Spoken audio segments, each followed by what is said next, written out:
오랫동안 노인분들을 진료하면서 저를 늘 마음 아프게 하는 한 가지가 있습니다. 많은 분들이 어느 날 아침 예전처럼 침대에서 쉽게 일어나지 못하게 된 뒤에야 비로소 걱정하기 시작한다는 것입니다. 바닥에 발을 내딛는 순간 무릎이 굳어버리고 찌르는 듯이 아파서 몇 분 동안 침대 가장자리를 붙잡고 있어야 겨우 다음 걸음을 톉니다. 어떤 분은 계단을 내려가다가 중간에서 멈춰섭니다. 무서워섭니다. 어떤 분은 집 근처 시장에 다녀오는 것만으로도 돌아와서는 무릎이 돌을 매단 것처럼 무거워 오래 앉아 쉬어야 합니다. 안타까운 것은 대부분의 분들이 그것을 나이가 들면 당연한 일이라고 생각한다는 점입니다. 나이가 들었으니 무릎이 아픈 것도 당연하고 참고 살아야 하고 평생 함께 견뎌야 한다고 스스로를 설득합니다. 하지만 저는 여러분께 아주 분명하게 말씀드리고 싶습니다. 나이가 들었다고 해서 무릎이 반드시 그렇게까지 아파야 하는 것은 아닙니다. 무릎이 덜 뻣뻣해지고 걸을 때 덜 아프게 되는 방법을 알고 싶으시다면 끝까지 들어주십시오. 이 채널을 처음 보시는 분이라면 노년 건강에 꼭 필요한 이야기를 놓치지 않도록 구독해 주십시오. 그리고 지금 무릎 통증, 관절 뻣뻣함, 걷기 어려움을 겪고 계신다면 댓글에 숫자 1을 남겨주십시오. 저는 그런 댓글을 늘 읽습니다. 그리고 많은 분들이 같은 고통을 조용히 견디고 있다는 것을 알고 있습니다. 오늘 저는 여러분께 아주 익숙한 한 가지 음식에 대해 말씀드리려고 합니다. 아마 지금 이 순간에도 여러분 냉장고 안에 들어있을 것입니다. 많은 분들이 평생 그것을 먹으면서도 아무런 효과를 느끼지 못합니다. 그런데 어떤 분들은 아주 작은 먹는 방법 하나만 바꿨을 뿐인데 몇 주 뒤 무릎이 훨씬 가벼워지고 걷기가 쉬워지고 아침 통증도 줄었다고 말씀하십니다. 차이는 많이 먹느냐 적게 먹느냐에 있지 않습니다. 차이는 먹는 방법에 있습니다. 저는 의사입니다. 오랜 세월 동안 저는 같은 표정을 한 채 진료실로 들어오는 많은 노인분들을 보았습니다. 그분들은 아주 천천히 앉습니다. 두 손으로 무릎을 감싸 뺍니다. 그리고 제가 질문하기도 전에 늘 비슷한 말을 하십니다. 제가 늙어서 그런가 봐요. 하지만 오랜 시간 관찰해 보니 무릎은 나이가 들었다는 이유만으로 저절로 망가지는 것이 아니었습니다. 무릎은 매일 반복되는 작은 습관들 때문에 조금씩 약해집니다. 그리고 바로 그 습관들을 바꾸기 시작하면 몸은 많은 분들이 생각하는 것보다 훨씬 더 잘 반응합니다. 제가 말씀드리고 싶은 음식은 토마토입니다. 하지만 단순히 토마토를 먹는 이야기가 아닙니다. 아주 많은 분들이 아직 모르고 있는 한 가지 조합이 있습니다. 그것을 모르면 1년 내내 토마토를 먹어도 무릎은 그대로 아플 수 있습니다. 먹는 방법을 말씀드리기 전에 먼저 여러분의 무릎이 지금 어느 정도 상태인지 스스로 확인해 보셨으면 합니다. 이것은 매우 중요합니다. 많은 분들이 자신은 아직 괜찮다라고 생각하다가 어느 날 갑자기 계단을 내려갈 수 없고 쪼그리고 앉을 수 없고 손을 짚지 않으면 일어날 수 없게 되기 때문입니다. 여러분께 이런 증상이 있는지 한번 떠올려 보십시오. 아침에 침대에서 막 일어났을 때 무릎이 몇 초 동안 굳어 있는 것처럼 바로 움직이지 않습니까? 어떤 분들은 몇 분 동안 가만히 서 있어야 겨우 첫걸음을 뗄 수 있다고 말씀하십니다. 그것은 정상적인 일이 아닙니다. 대개 관절이 유연함을 잃기 시작했다는 첫 번째 신호입니다. 오랫동안 앉아 있다가 일어설 때 무릎이 바로 펴지지 않는 느낌이 있습니까? 의자 손잡이를 붙잡고 크게 한숨을 쉬고 나서야 겨우 똑바로 설 수 있습니까? 많은 분들이 단순히 피곤해서 그렇다고 생각합니다. 하지만 사실 그 순간에는 무릎 관절과 주변 근육이 함께 약해지고 있는 것입니다. 계단을 오를 때보다 내려갈 때 더 아프다고 느끼십니까? 저는 진료실에서 이 질문을 자주 합니다. 계단을 내려갈 때 더 많이 아프다면 대개 관절 안쪽의 압력이 이미 꽤 많이 올라가 있다는 뜻이기 때문입니다. 어떤 분들은 예전에는 아주 빨리 걸었다고 말씀하십니다. 그런데 지금은 몇백 미터만 걸어도 무릎이 무거워지고 어디든 앉아서 쉬어야 합니다. 어떤 분들은 예전에는 시장에 가고 공원에 가고 친구를 만나러 가는 것을 좋아했습니다. 하지만 이제는 많이 걸어야 한다는 생각만으로도 벌써 부담스럽다고 하십니다. 또 하나 많은 분들이 놓치는 증상이 있습니다. 바로 무릎에서 나는 소리입니다. 일어설 때, 앉을 때, 계단을 오르내릴 때 무릎에서 뚝뚝 우두둑 하는 소리가 납니다. 그런데 아직 아프지 않으니 괜찮다고 생각합니다. 하지만 사실 많은 경우 그것은 관절 표면이 예전처럼 매끄럽지 않다는 아주 초기 신호입니다. 여러분 스스로에게 한 가지를 더 물어보십시오. 최근 들어 계단을 피하기 시작하진 않으셨습니까? 무의식적으로 더 천천히 걷고 난간을 더 세게 붙잡고 엘리베이터를 더 찾고 있지는 않으십니까? 우리 몸은 생각보다 아주 똑똑합니다. 무릎이 약해지기 시작하면 몸은 아픈 움직임을 자연스럽게 피하려고 합니다. 만약 여러분께 한두 가지 증상만 있다면 아직은 비교적 초기 단계일 가능성이 큽니다. 지금이 가장 바꾸기 쉬운 시기입니다. 하지만 3가지, 4가지, 심지어 5가지 이상이 있다면 저는 여러분께 조금 더 건빌하게 받아들이시라고 말씀드리고 싶습니다. 그때는 이미 관절 안쪽에 염증이 생기고 마모가 시작되고 오래된 압력이 쌓여있는 경우가 많기 때문입니다. 가장 위험한 것은 통증 그 자체가 아닙니다. 가장 위험한 것은 통증에 익숙해지는 것입니다. 매일 아침 눈을 뜰 때마다 아픈 것이 당연해지면 사람은 더 이상 그것에 주의를 기울이지 않게 됩니다. 그냥 그러려니 하지 하고 생각합니다. 바로 그 순간 무릎은 하루하루 조용히 더 약해집니다. 저는 예전에 60이 넘은 한 여성분을 만난 적이 있습니다. 그분은 저에게 가장 슬픈 것은 아픈 것 자체가 아니라고 말씀하셨습니다. 가장 슬픈 것은 더 이상 손주를 안아줄 용기가 없고 혼자 시장에 갈 수 없고 길을 가다가 무릎이 버티지 못할까봐 밖에 나가는 것조차 두렵다는 것이었습니다. 저는 그날 그분의 표정을 아직도 아주 선명하게 기억합니다. 그것은 단순히 관절이 아픈 사람의 얼굴이 아니었습니다. 조금씩 자신의 자유를 잃어가고 있는 사람의 얼굴이었습니다. 그래서 오늘 저는 여러분께 말씀드리고 싶습니다. 아직 늦지 않았습니다. 아주 간단하고 현실적이고 돈도 많이 들지 않는 방법이 있습니다. 내일부터 바로 시작할 수 있습니다. 단지 매일 식사에서 아주 작은 한 가지를 바꾸는 것만으로도 가능합니다. 그 여성분의 이름은 미니 여사였습니다.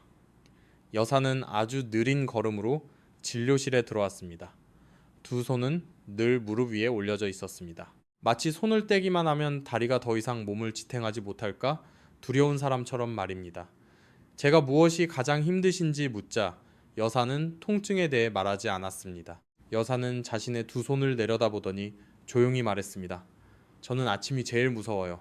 저는 왜 그런지 물었습니다.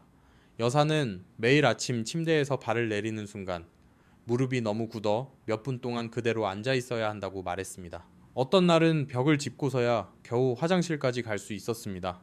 어떤 날은 계단을 내려가다가 중간에서 멈춰서야 했습니다. 무릎 안쪽을 누가 세게 움켜쥔 것처럼 찌르는 통증이 왔기 때문입니다. 여사는 여러 곳에서 진료를 받아 보았습니다. 사람들은 그것이 나이 때문에 생긴 관절 퇴행이라고 말했습니다. 어떤 곳에서는 진통제를 권했습니다. 어떤 곳에서는 주사를 맞으라고 했습니다. 또 어떤 곳에서는 더 심해지면 수술까지 생각해야 한다고 했습니다. 하지만 여사는 약을 무척 두려워했습니다. 약을 먹을 때마다 속이 불편하고 배가 쓰리고 하루 종일 몸이 지친다고 했기 때문입니다. 저는 여사의 촬영 사진을 보았습니다. 무릎 관절은 이미 마모의 징후가 있었고 관절 주변에는 가벼운 염증도 있었습니다. 하지만 저를 더 주목하게 만든 것은 사진만이 아니었습니다. 저는 여사가 매일 어떻게 살아가는지를 더 자세히 보게 되었습니다. 저는 여사께 평소 무엇을 드시는지 물었습니다. 여사는 아주 단순하게 먹는 편이라고 했습니다. 아침에는 빵이나 죽을 먹고 점심에는 밥을 먹고 저녁은 조금 적게 먹는다고 했습니다. 저는 여사께 토마토를 드시는지 물었습니다. 여사는 웃으면서 말했습니다. 저는 매일 먹어요. 토마토가 건강에 좋다고 해서 늘 생으로 먹었어요. 바로 그 순간 저는 왜 여사가 아무런 차이를 느끼지 못했는지 알게 되었습니다. 미니 여사처럼 많은 분들이 그렇습니다. 토마토가 좋다는 것은 알고 있습니다. 몇 년 동안 토마토를 먹어왔습니다. 하지만 먹는 방법이 더 중요하다는 사실은 모르고 있습니다. 토마토 안에는 라이코펜이라고 불리는 아주 중요한 성분이 들어있습니다. 이것은 매우 강한 항산화 성분입니다. 관절 안에 염증을 가라앉히고 연골이 매일 조금씩 손상되게 만드는 반응을 줄이는데 도움을 줄 수 있습니다. 여러분의 무릎 안쪽을 마치 작은 방이라고 상상해 보십시오. 그 안에는 아주 약한 불이 계속 타고 있습니다. 불길이 크게 치솟지는 않지만 천천히 매일 조금씩 타고 있습니다. 그 불은 무릎을 더 뻣뻣하게 만들고 더 아프게 만들고 더 약하게 만듭니다. 라이코펜은 그 불을 조금씩 꺼주는 것과 비슷합니다.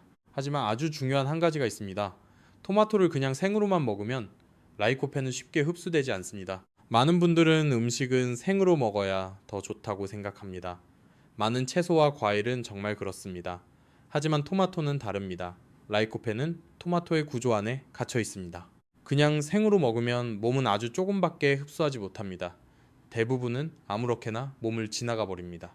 저는 환자분들께 늘 이렇게 설명합니다. 라이코펜이 작은 상자 안에 갇혀 있다고 상상해 보십시오.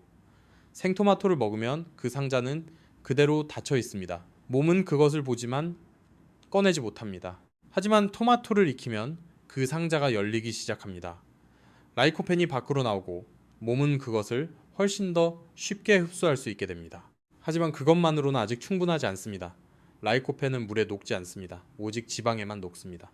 이것은 토마토를 익혀도 알맞은 기름이 함께하지 않으면 몸은 여전히 많이 흡수하지 못한다는 뜻입니다. 그래서 저는 환자분들께 늘 말씀드립니다. 토마토가 무릎에 정말 도움이 되려면 반드시 엑스트라 버진 올리브유와 함께 해야 한다고 말입니다. 모든 기름이 다 같은 것은 아닙니다. 일반 식용유나 정제유 또는 높은 온도에서 튀김에 사용하는 기름은 엑스트라 버진 올리브유만큼의 효과를 주지 못합니다.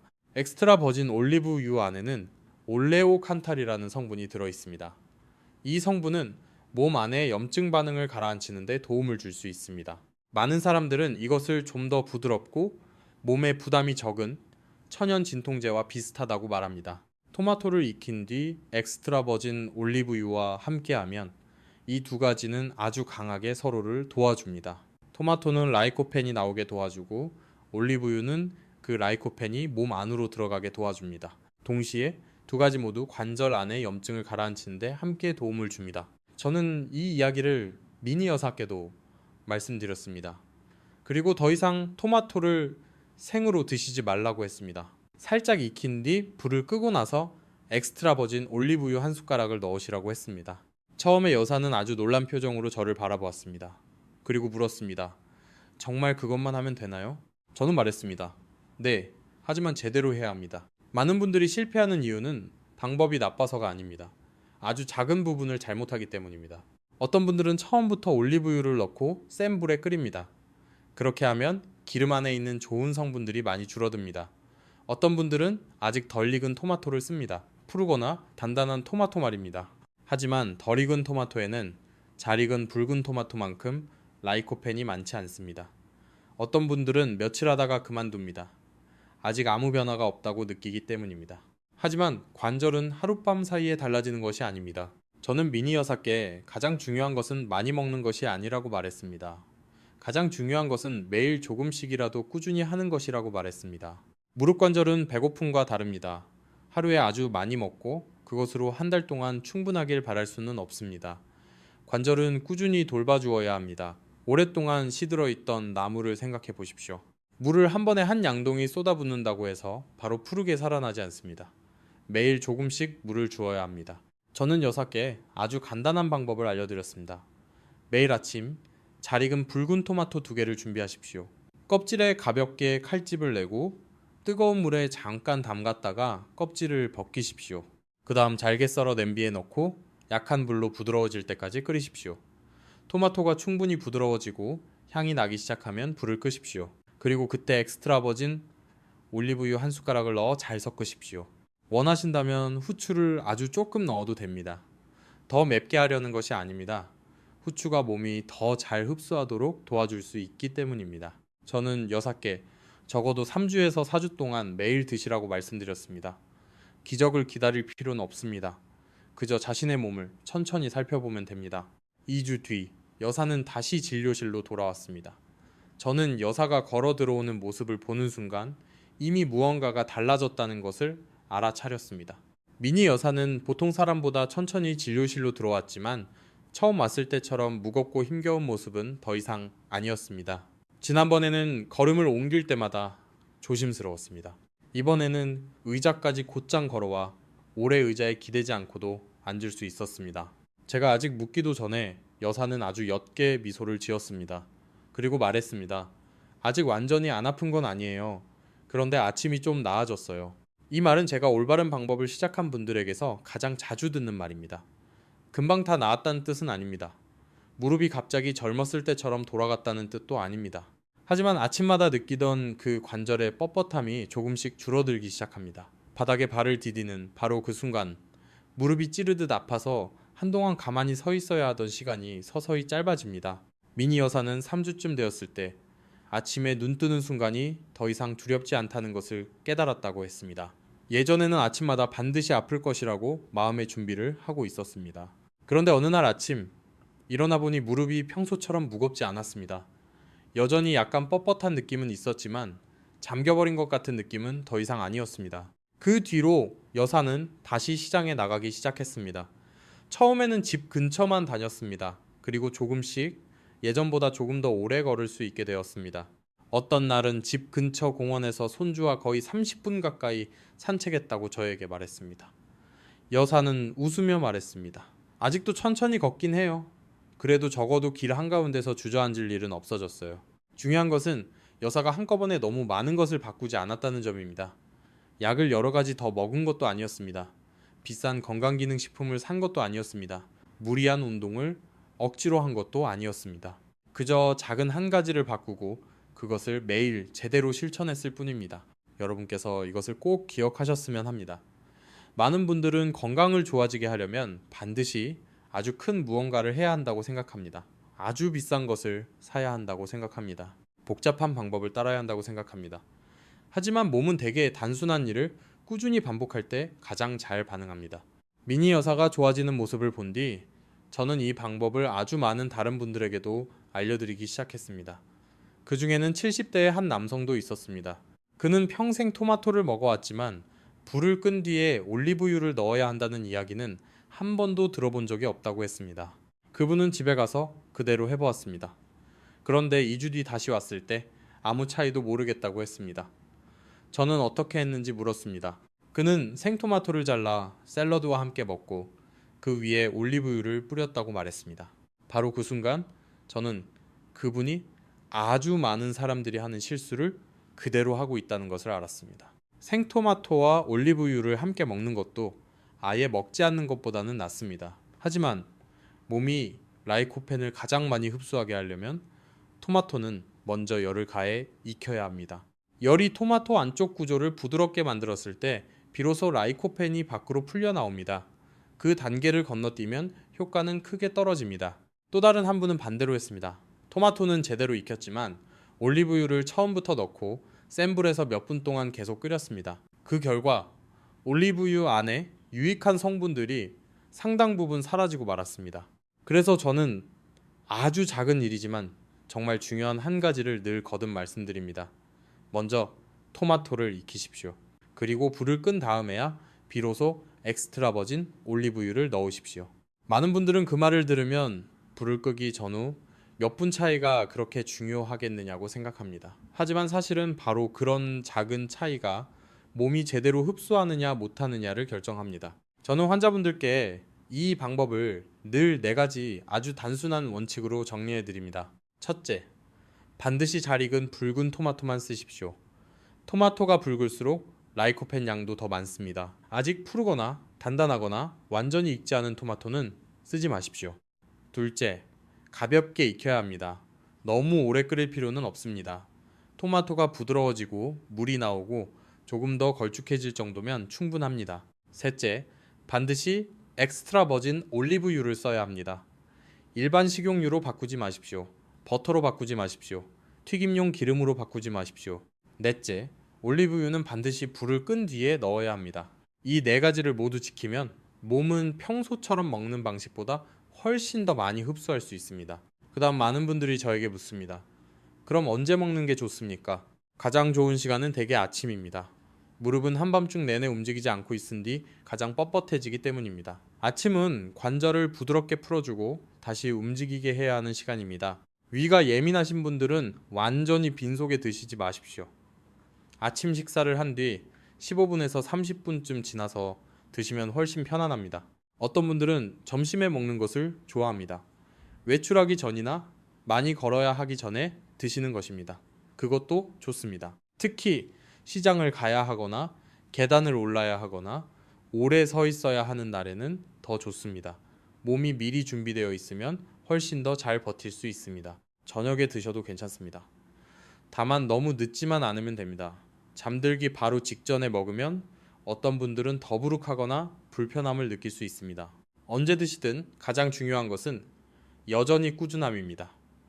몸은 반복을 좋아합니다. 오늘 먹고, 내일은 잊고, 사흘 뒤에야 다시 생각나고, 그러다 일주일을 완전히 쉬어버리면 변화를 느끼기 매우 어렵습니다. 그래서 저는 환자분들께 늘 일정한 시간을 정하라고 말씀드립니다. 어떤 분은 아침 식사 후를 정합니다. 어떤 분은 점심 식사 후를 정합니다. 어느 시간이냐보다 더 중요한 것은 매일 같은 시간에 계속 하는 것입니다. 그리고 저는 늘 한 가지를 더 덧붙입니다. 이 방법은 흔히 하는 실수만 피하면 훨씬 더 효과가 좋아집니다. 첫 번째 실수는 많이 먹을수록 더 좋을 거라고 생각하는 것입니다. 어떤 분들은 매일 토마토를 4-5개씩 먹고 아주 많이 마시다가 며칠 뒤 위가 불편하고 배가 더부룩하고 입맛이 떨어져 결국 그만두고 맙니다. 그렇게 많이 드실 필요는 없습니다. 매일 잘 익은 토마토 2개와 엑스트라 버진 올리브유 1숟가락이면 충분합니다. 두 번째 실수는 너무 빨리 포기하는 것입니다. 어떤 분들은 닷새 일주일 정도 하다가 아무 변화가 없다고 말합니다. 하지만 무릎은 이미 여러 해 동안 아팠습니다. 며칠 만에 달라지기를 기대할 수는 없습니다. 대개 몸이 반응하기 시작하는 것은 3주째나 4주째부터입니다. 어떤 분들은 더 빠릅니다. 어떤 분들은 더 느립니다. 하지만 중요한 것은 너무 일찍 멈추지 않는 것입니다. 세 번째 실수는 토마토에만 기대고 다른 것은 전혀 바꾸지 않는 것입니다. 하루 종일 한자리에만 앉아있고 거의 움직이지 않고 체중이 많이 늘어있고 계속 계단을 오르내리거나 너무 오래 서 있으면 무릎은 여전히 아주 큰 압력을 받게 됩니다. 토마토와 올리브유는 관절 안쪽 환경을 부드럽게 가라앉히는 데 도움을 줍니다. 하지만 무릎이 정말로 더 편안해지려면 바깥에서부터도 도와주셔야 합니다. 그래서 저는 매번 진료를 마칠 때마다 꼭 이 말을 드립니다. 관절을 안에서만 돌보지 마십시오. 매일의 작은 습관들로 밖에서도 함께 도와주셔야 합니다. 저는 늘 어르신들께 이렇게 말씀드립니다. 무릎은 음식으로만 돌보는 것이 아닙니다. 무릎은 우리가 매일 어떻게 걷고 서 있고 앉고 쉬는가에 따라서도 보호받아야 합니다. 많은 분들이 잘못하고 있는 한 가지가 있습니다. 무릎이 아프기 시작하면 아예 움직이지 않으려는 것입니다. 걸으면은 무릎이 더 빨리 망가질까봐 두려워서 더 많이 앉아있고 더 많이 누워있고 모든 움직임을 피하려고 합니다. 처음에는 그렇게 하면 잠시 덜 아픈 것처럼 느껴질 수 있습니다. 하지만 조금만 시간이 지나면 무릎 주변의 근육이 약해집니다. 근육이 약해지면 모든 압력이 곧바로 관절로 몰리게 됩니다. 그렇게 되면 무릎은 좋아지는 것이 아니라 오히려 더 빨리 아파집니다. 저는 동현이라는 한 노인을 기억합니다. 그는 70대였고 여러 해 동안 무릎 통증을 겪고 있었습니다. 아픈 것이 두려워서 그는 거의 어디에도 나가지 않았습니다. 하루 종일 텔레비전만 보며 앉아 있었습니다. 움직여야 할 때도 아주 천천히 걸었고 발을 거의 땅에서 떼지 못한 채 질질 끌며 걸었습니다. 제가 하루에 걷는지 물었을 때 그는 이렇게 말했습니다. 걷기가 무서워요. 걸으면 아프니까요. 저는 그에게 말씀드렸습니다. 바로 걷지 않기 때문에 무릎이 더 아픈 것이라고 말입니다. 물론 저는 그에게 많이 걸으라고 하거나 어려운 운동을 하라고 하지 않았습니다. 저는 아주 작은 것부터 시작하라고 했습니다. 매일 안정된 의자에 앉으십시오. 등을 곧게 기대고 한쪽 다리를 천천히 들어 올렸다가 몇 초 동안 유지한 뒤 천천히 내리십시오. 양쪽 다리를 각각 10번씩 하십시오. 하루에 2번이나 3번만 해도 충분합니다. 이 동작은 아주 단순합니다. 무릎에 큰 부담을 주지 않습니다. 하지만 허벅지 앞쪽 근육을 더 강하게 만들어줍니다. 허벅지 앞 근육이 강해지면 무릎은 훨씬 더 많은 도움을 받게 됩니다. 몇 주 뒤, 동현 어르신은 다시 저를 찾아왔습니다. 그는 여전히 아프다고 했습니다. 하지만 무릎이 더 단단해진 느낌이 든다고 했습니다. 전처럼 중간에 멈추지 않고 골목 입구까지 걸어갈 수 있게 되었다고 했습니다. 그리고 그가 가장 기뻐했던 것은 아침 신문을 직접 사러 갈 수 있게 되었다는 것이었습니다. 많은 분들은 이런 작은 변화가 중요하지 않다고 생각합니다. 하지만 사실 노년의 삶은 거창한 것들로 이루어지지 않습니다. 스스로 일어날 수 있는지, 스스로 걸을 수 있는지, 스스로 시장에 갈 수 있는지, 두려움 없이 스스로를 돌볼 수 있는지, 삶은 바로 그런 것들로 이루어집니다. 가벼운 움직임 외에도 아주 중요한 것이 하나 더 있습니다. 바로 무릎을 따뜻하게 유지하는 것입니다. 여러분도 느끼셨을 것입니다. 날씨가 춥거나 비가 오거나 날씨가 바뀌기 전에는 무릎이 더 아프지 않습니까? 그것은 상상이 아닙니다. 날씨가 추워지면 혈관이 수축하고 관절 주변이 더 쉽게 굳어지며 혈액순환도 나빠집니다. 그래서 무릎은 더 무겁고 더 불편해집니다. 저는 환자분들께 아침이나 저녁에 따뜻한 수건이나 찜질팩을 무릎 위에 10분 정도 올려두라고 자주 말씀드립니다. 너무 뜨거울 필요는 없습니다. 관절 주변이 조금 더 편안해질 만큼만 따뜻하면 충분합니다. 많은 분들은 따뜻하게 찜질하는 것과 익힌 토마토에 올리브유를 곁들여 먹는 습관을 함께 시작합니다. 몇 주쯤 지나면 아침이 훨씬 더 편해졌다고 말씀하시는 경우가 많습니다. 무릎이 완전히 안 아픈 것은 아닙니다. 하지만 뻣뻣하고 무겁고 걸음을 떼기 힘들던 느낌은 훨씬 줄어듭니다. 그리고 제가 여러분께 꼭 말씀드리고 싶은 것이 하나 더 있습니다. 바로 걷는 방법입니다. 무릎이 아프면 많은 분들이 자신도 모르게 허리를 굽히고 아주 천천히 걷고 보폭을 너무 짧게 하거나 발을 끌면서 걷습니다. 하지만 그렇게 걸을수록 무릎은 더 잘못된 방식으로 압력을 받게 됩니다. 걸을 때는 등을 너무 세우지도 너무 굽히지도 말고 편안하게 곧게 펴십시오. 시선은 앞을 바라보십시오.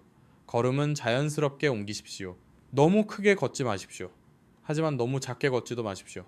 가능하다면 평평한 길을 걸으십시오. 너무 단단한 바닥 위를 오래 걷거나 계단을 계속 오르내리는 것은 피하는 것이 좋습니다. 계단을 내려갈 때 무릎이 많이 아프다면 조금 더 천천히 내려가십시오. 난간을 잡으십시오. 그리고 예전처럼 빨리 내려가려고 무리하지 마십시오.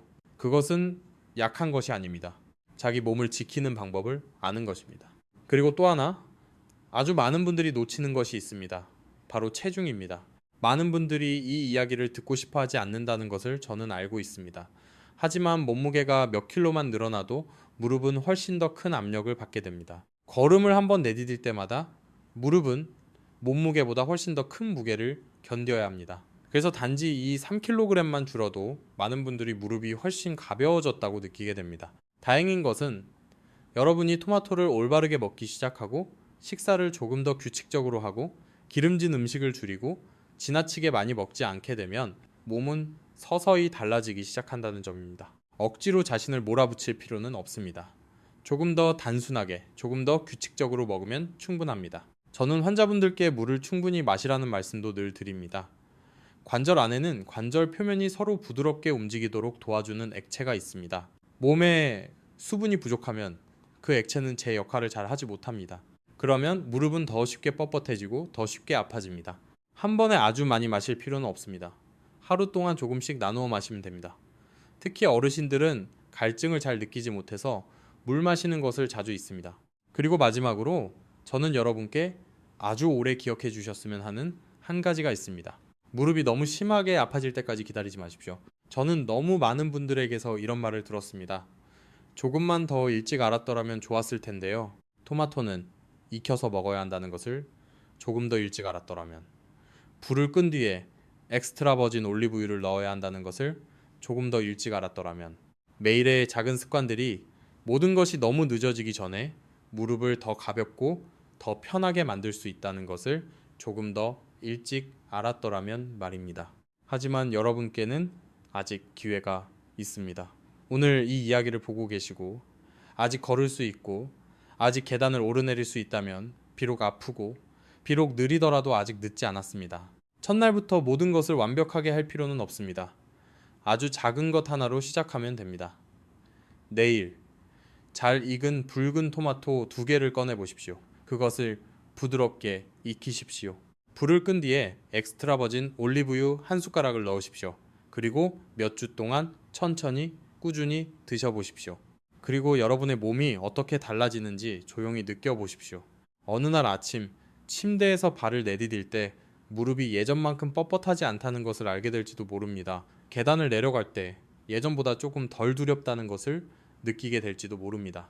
시장에 갈 때 전보다 조금 더 오래 걸을 수 있게 될지도 모릅니다. 그런 변화들은 아주 작습니다. 하지만 바로 그 작은 변화들이 삶을 달라지게 만듭니다. 저는 미영이라는 한 여성분을 아직도 아주 또렷하게 기억합니다. 올해 68살이신 분입니다. 남편이 세상을 떠난 뒤 혼자 살고 계셨고 매일 아침 스스로 시장에 가고 스스로 밥을 하고 스스로 집안일을 해야 했습니다. 그분이 처음 저를 찾아왔을 때 무릎이 너무 아파서 어떤 날은 하루 종일 침대에 누워만 있고 싶다고 말씀하셨습니다. 하지만 그분을 가장 힘들게 한 것은 통증 그 자체가 아니었습니다. 가장 힘들었던 것은 자신이 점점 짐이 되어가고 있다는 느낌이었다고 했습니다. 그분은 이런 이야기를 해주셨습니다. 어느 날 딸이 손주를 데리고 놀러 왔습니다. 어린 손주가 예전처럼 안아달라며 달려왔습니다. 그런데 일어나려는 순간 무릎이 너무 아파서 바로 다시 주저앉고 말았습니다. 그분은 손주를 향해 웃었습니다. 하지만 아이가 뒤돌아선 뒤 조용히 눈물을 흘렸다고 했습니다. 저는 많은 어르신들께서도 그 마음을 잘 아실 것이라고 생각합니다. 사람은 아픈 것보다 아주 평범한 일조차 더 이상 할 수 없게 되는 것을 더 두려워합니다. 몇 계단을 스스로 오르지 못해서, 작은 장바구니 하나를 들지 못해서 다른 사람에게 의지해야 하는 상황을 원하는 사람은 없습니다. 저는 미영 여사께 하루에 무엇을 드시는지 물었습니다. 그분은 아침은 보통 흰쌀밥과 김치만 먹는다고 했습니다. 점심은 대충 때우고 저녁은 피곤해서 어떤 날은 라면이나 빵만 먹는다고 했습니다. 저는 그분을 탓하지 않았습니다. 혼자 사시는 많은 어르신들이 그렇게 드십니다. 배만 부르면 된다고 생각합니다. 하지만 나이가 들면 몸은 예전과 같지 않습니다. 나이가 들수록 몸은 염증을 줄이고 관절을 돌보고 근육을 지켜주는 음식이 더 필요해집니다. 저는 그분께 내일부터 아주 작은 한 가지를 바꿔보시라고 말씀드렸습니다. 매일 익힌 토마토가 들어간 음식을 한 가지씩 드셔보시라고 했습니다. 거창할 필요는 없습니다. 잘 익은 토마토 2개를 조금의 올리브유와 함께 부드럽게 볶기만 하면 됩니다. 가능하다면 달걀 하나나 작은 생선을 조금 곁들이라고도 말씀드렸습니다. 처음에 그분은 웃으며 말했습니다. 정말 그것만 하면 되나요? 저는 말했습니다. 네, 그것만 하시면 됩니다. 하지만 꾸준히 해야 합니다. 2주 뒤 그분은 다시 저를 찾아왔습니다. 통증은 아직 사라지지 않았다고 했습니다. 하지만 몸이 덜 피곤하다고 했습니다. 아침에 눈을 뜰 때 예전처럼 온몸이 무겁지 않다고 했습니다. 그리고 바로 그 점이 계속 해보고 싶다는 마음을 갖게 해주었다고 했습니다. 한 달쯤 지나자 그분은 매일 오후 집 주변을 10분 정도 걷기 시작했습니다. 오래 걷는 것도 아니고 빠르게 걷는 것도 아니었습니다. 그저 천천히 꾸준히 걸었습니다. 2달째가 되었을 때 그분은 얼마 전 혼자 시장에 다녀왔고 채소가 든 가방을 직접 들고 집까지 걸어왔는데 중간에 한 번도 멈추지 않았다고 말했습니다. 저는 바로 그런 모습을 볼 때마다 사람의 몸은 나이가 들어도 우리에게 기회를 주기만 하면 여전히 달라질 수 있다는 것을 믿게 됩니다. 하지만 저는 여러분께 한 가지를 솔직하게 말씀드려야 합니다. 토마토를 먹는 모든 사람이 똑같은 결과를 보는 것은 아닙니다. 어떤 분은 빨리 좋아집니다. 어떤 분은 더 오랜 시간이 필요합니다. 그리고 잘못된 방법으로 먹어서 거의 아무 변화도 느끼지 못하는 분들도 있습니다. 첫 번째 실수는 너무 적게 먹는 것입니다. 많은 분들이 식사할 때 토마토 몇 조각만 먹고 그것으로 충분하다고 생각합니다. 하지만 생토마토 몇 조각 안에 들어있는 라이코펜의 양은 매우 적습니다. 조금 더 분명한 효과를 원하신다면 하루에 잘 익은 토마토 2개 정도 또는 익힌 토마토 한 작은 그릇 정도는 드시는 것이 좋습니다. 두 번째 실수는 너무 높은 온도에서 너무 오래 익히는 것입니다. 토마토를 너무 오래 볶거나 태워서 마르고 검게 될 정도로 익히면 좋은 영양분도 함께 사라집니다. 가장 좋은 방법은 중간 불에서 토마토가 부드러워지고 물이 나오기 시작할 때까지만 익히는 것입니다. 세 번째 실수는 설탕과 소금이 너무 많이 들어간 시판 토마토 소스를 사용하는 것입니다. 많은 분들은 토마토 소스는 다 똑같다고 생각합니다. 하지만 시중에 파는 소스들 가운데는 소금도 너무 많고 설탕도 너무 많고 심지어 보존료까지 들어있는 경우가 많습니다. 그런 것들은 무릎에 좋지 않습니다. 특히 혈압이 높거나 당뇨가 있는 어르신들에게는 더 그렇습니다. 가능하다면 집에서 직접 만들어 드시는 것이 가장 좋습니다. 토마토와 약간의 올리브유만 있으면 됩니다. 여기에 양파나 마늘을 조금 더해도 좋습니다. 마늘도 아주 좋은 음식입니다. 몸 안의 가벼운 염증을 줄이는데 도움을 줄 수 있습니다. 토마토와 함께 볶으면 맛도 훨씬 부드럽고 먹기 쉬워집니다. 많은 분들이 토마토를 싫어하는 이유는 신맛 때문이라고 말씀하십니다. 하지만 익히면 신맛은 훨씬 부드러워집니다. 더 먹기 편하게 하고 싶다면 달걀과 함께 익히거나 수프로 만들거나 따뜻한 밥과 함께 드셔도 좋습니다. 가장 중요한 것은 음식이 얼마나 특별하냐가 아닙니다. 가장 중요한 것은 여러분이 그것을 매일 계속 하느냐입니다. 저는 늘 이렇게 말씀드립니다. 노년의 건강은 하루 열심히 한다고 달라지는 것이 아닙니다. 아주 작은 일을 매일 반복할 때 비로소 달라집니다. 양치질과 비슷합니다. 누구도 한번 이를 닦고 그것으로 1년 내내 충분하다고 생각하지 않습니다. 몸도 똑같습니다. 무릎도 하루하루 조금씩 돌보아야 합니다. 그리고 오늘 이야기를 마치기 전에 마지막으로 꼭 드리고 싶은 말이 있습니다. 부디 여러분 자신이 이제는 너무 늙어서 시작하기에는 늦었다고 생각하지 마십시오. 저는 79살의 한 어르신을 만난 적이 있습니다. 그분은 저에게 무릎이 거의 20년 동안 아팠으니 이제는 너무 늦은 것 같다고 말씀하셨습니다. 하지만 3개월 뒤 그분은 다시 저를 찾아와 이렇게 말씀하셨습니다. 아직도 아프긴 합니다. 하지만 이제는 매일 아침 집 근처 공원을 혼자 걸을 수 있게 되었다라고 했습니다. 그리고 오랜만에 다시 자기 자신으로 돌아온 것 같은 기분이 든다고 말씀하셨습니다. 그래서 저는 늘 믿습니다.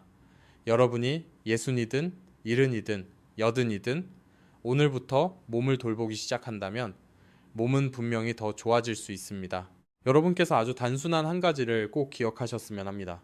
무릎은 음식 한 가지, 운동 하나, 약 한 알만으로 좋아지지 않습니다. 무릎은 아주 많은 작은 것들이 함께 올바른 방향으로 갈 때 비로소 좋아집니다. 조금 더 단순한 식사, 조금 더 움직이는 다리, 조금 더 편안한 잠, 몸속의 염증이 조금 더 줄어든 상태, 그런 것들이 하루하루 한 주 한 주 쌓이면서 서서히 변화를 만들어냅니다.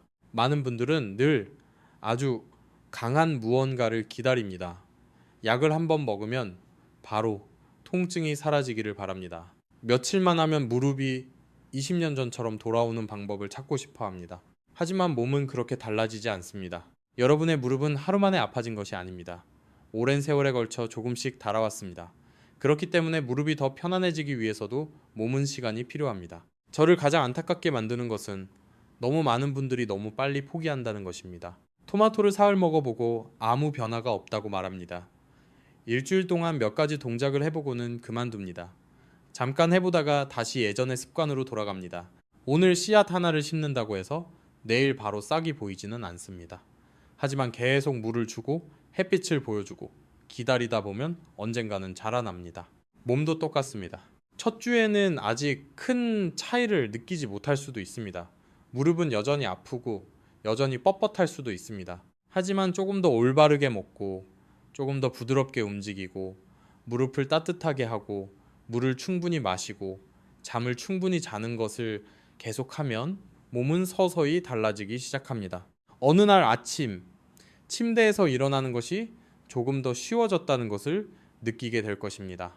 어느 날은 계단을 내려가면서 난간을 예전만큼 세게 잡지 않아도 된다는 것을 알게 될 것입니다. 그리고 또 어느 날은 시장에 가거나 산책을 하거나 손주와 더 오래 놀아도 무릎이 예전처럼 무겁지 않다는 것을 느끼게 될 것입니다. 바로 그것이 가장 소중한 변화입니다. 무릎이 완벽해지는 것이 아닙니다. 잃어버렸다고 생각했던 것들을 다시 찾게 되는 것입니다. 자유를 다시 찾게 됩니다. 자신감을 다시 찾게 됩니다. 아주 평범한 일들 속에서 다시 기쁨을 느끼게 됩니다. 저는 한 환자분이 제게 했던 말을 아직도 기억합니다. 그분은 이렇게 말했습니다. 저는 다시 뛰고 싶은 게 아닙니다. 저는 그저 두려움 없이 혼자 공원까지 걸어갈 수 있었으면 좋겠습니다. 아주 단순한 말처럼 들립니다. 하지만 어르신들에게는 그것이 정말로 큰 의미를 가집니다. 오늘 여러분께서 아직 걸을 수 있고 비록 천천히 걷고 비록 아프더라도 제발 자신의 몸을 포기하지 마십시오. 가장 작은 것부터 시작하십시오. 내일의 식사부터 시작하십시오. 부드럽게 익힌 잘 익은 토마토 2개부터 시작하십시오. 엑스트라 버진 올리브유 한 숟가락부터 시작하십시오. 집 주변을 10분 걷는 것부터 시작하십시오.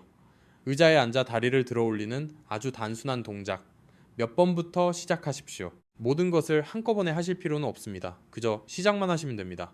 때로는 한 사람의 삶을 바꾸는 것이 아주 큰 결심이 아닐 때가 있습니다. 그저 작은 습관 하나를 매일 반복하는 것일 때가 더 많습니다. 여기까지 들으셨다면 저는 여러분 마음속에도 스스로를 더 잘 돌보고 싶다는 마음이 이미 생겼다고 믿습니다. 그렇다면 오늘 스스로에게 약속해 보십시오. 다음 주가 아니라 다음 달이 아니라 내일부터 시작하겠다고 말입니다. 내일 아침 눈을 뜨면 조금 더 천천히 걸으십시오. 조금 더 잘 드십시오. 그리고 자기 몸을 조금 더 아껴주십시오. 그러면 언젠가 여러분은 오늘의 자신에게 고맙다고 말하게 될 것입니다. 이 이야기가 도움이 되셨다면 좋아요와 구독을 눌러주십시오. 제가 어르신들이 더 건강하게 살고 더 편하게 걷고 매일 조금 더 가볍게 살아갈 수 있는 간단한 방법들을 계속 전해드릴 수 있도록 말입니다. 그리고 오늘부터 시작하기로 마음먹으셨다면 아래의 숫자 1을 댓글로 남겨주십시오. 저는 댓글 하나하나를 모두 읽겠습니다. 그리고 얼마 뒤 여러분께서 다시 돌아와 무릎이 훨씬 편안해졌다고 말씀해 주시기를 바랍니다.